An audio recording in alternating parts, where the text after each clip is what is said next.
everybody. Dan Illman and Mike Beer. The DRF race of the day for Tuesday, November the 28th.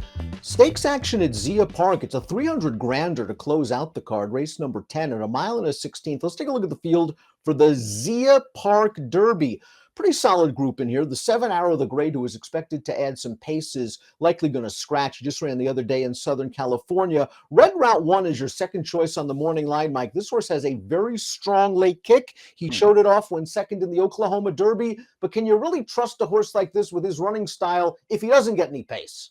Yeah, I mean, that's the major issue with him. I mean, he's the second choice on the morning line, Dan. I could argue that he probably should be the favorite in this race and is maybe the horse to beat in here as well, but his running style is problematic. Maybe he gets hurt if the 7 Arrow the Great, as expected, will scratch. We throw out the Timeform US pace projector. Remember to check out your DRF or Timeform US PPs. This pace projector will automatically update after the scratch is made official. With Arrow the Great out, Wild Atlantic Storm gets a big advantage, Mike. He might have needed his last race. His first off a long layoff. His speed plays well in here.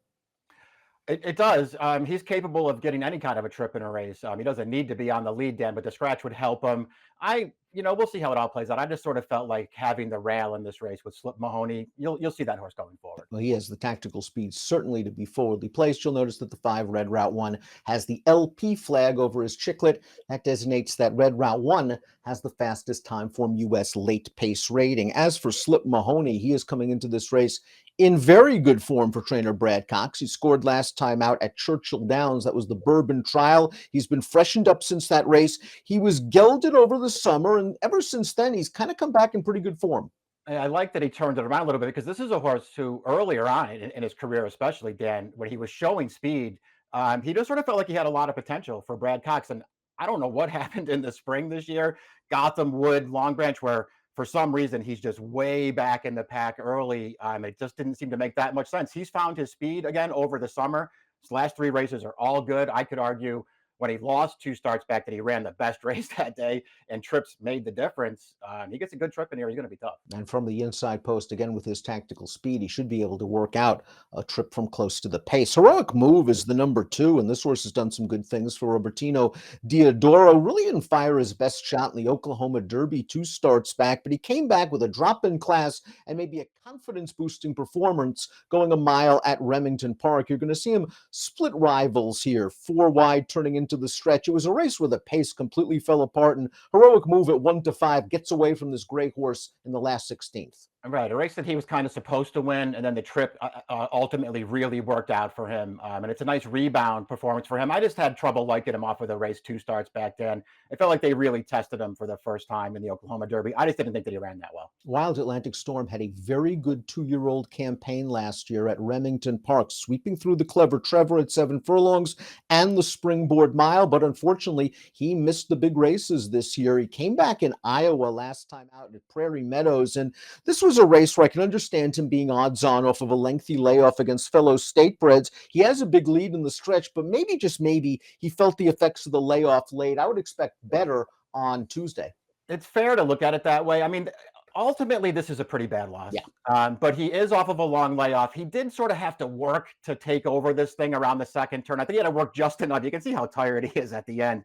And it's a 1,000,000-to-1 shot that runs him down at the end. It's kind of a bad loss. There are ways to mitigate it. He was good as a 2-year-old. I'll just point out, he won the Springboard Mile, good performance, fast figure. He got a perfect trip that day. Battle Strike, the number 4, was multiple stakes placed at Woodbine earlier in his career. Stakes placed sprinting on synthetic, stakes placed routing on the turf. Purchased for $45,000 earlier this month at Keeneland. He's now going to make his first start on dirt. He does have a dirt pedigree.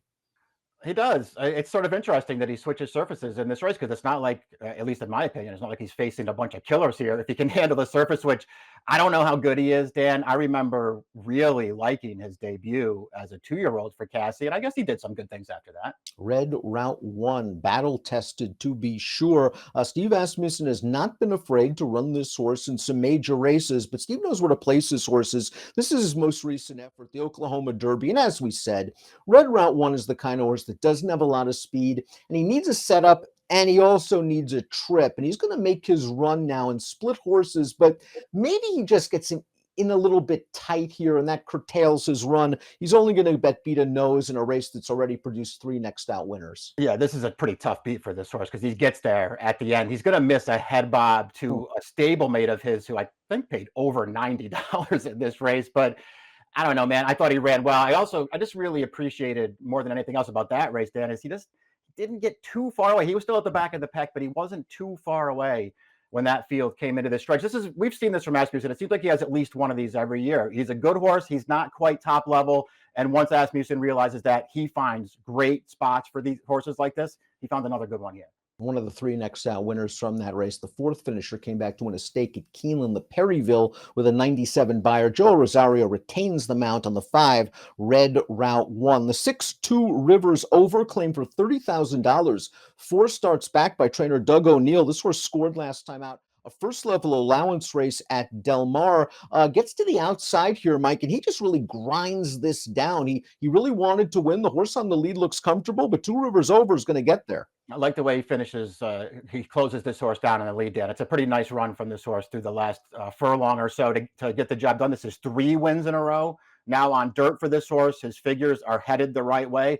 I do think he can get the right trip in here. He is more of a closing type in his dirt races. It's not going to be easy for him to outkick Red Route Run in here, so he better be well ahead of that horse in the stretch. Arrow the Great, the number 7, is going to scratch after running last weekend in the Grade 3 Native Diver. No White Flags is up next. Let's watch his most recent performance. This is an allowance race at Delta Downs, going a mile. He's already made the lead, turning for home. He got a pretty hot pace to rally into, Mike, on the turn, and once he gets the lead, it's all over but the shouting. The 5th place horse would come back to run second for a quarter tag with an 85 buyer. This horse is lightly raced enough that maybe he could still project some improvement. Yeah, and he's not that far away on figures, so I could see him taking another step forward here and getting himself in the mix at what should be a pretty fair price. He's got one poor effort on his card so far, Dan. He has an excuse for that one. All of his other races are good. He's got some pedigree behind him, too.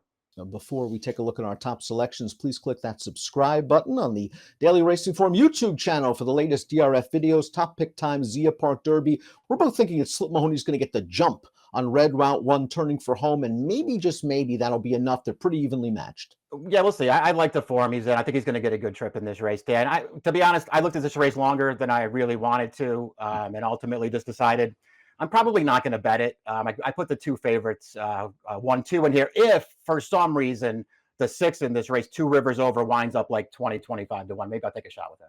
We're both going to go 1-5 in here. Heroic Move, the number 2, is a horse that I think they'll be a little bit more aggressive with this time around. Maybe he could work out a bit of a trip, but I need a lot more than his price on the morning line. 1563 for Mike, 1526 for me. Zia Park Derby, your Tuesday race of the day. Good luck.